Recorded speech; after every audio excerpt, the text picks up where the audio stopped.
Nearly 9 years after 9/11, the United States is still facing a major terror threat. You may be surprised to learn who agents are catching trying to cross the border from Mexico.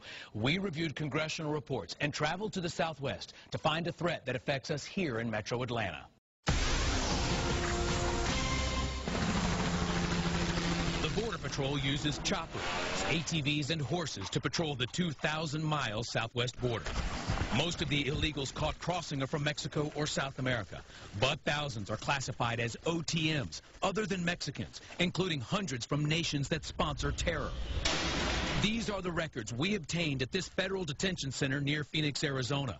We found illegals from Afghanistan, Egypt, Iran, Iraq, Pakistan, Sudan, and Yemen in custody. We have left the back door to the United States open. Former Arizona Congressman J.D. Hayworth has seen the intelligence reports. And we have to understand that there are people who definitely mean to do us harm who have crossed that border. This Arizona rancher doesn't want to be identified because he fears the Mexican cartels who smuggle drugs and people near his property. This Muslim prayer rug was found on his ranch. It's just one more indicator that there's a whole lot more than just a few poor Mexicans coming into the United States. There's more. This congressional report on border threats confirms members of Hezbollah have crossed the southwest border. It also contains photos of military jackets found on the border. The Arab insignia reads, "Martyr, way to eternal life." The other depicts a plane crashing into the Twin Towers. The American public has been kept in the dark about this whole issue. Dave Stoddard was a Border Patrol agent for 20 years.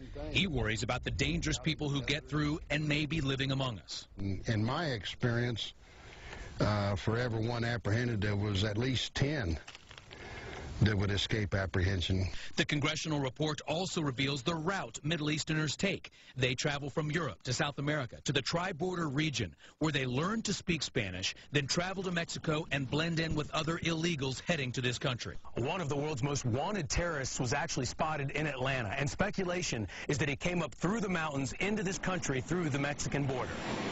Adnan Shurka Juma is a Saudi Arabian pilot and bomb expert with a $5 million bounty on his head. Federal agents verified he spent time in Atlanta just prior to 9/11 and left on a bus. In 2004, Shurka Juma was one of 7 al-Qaeda members the feds were looking for after they were spotted in Central America and believed to be heading for the U.S.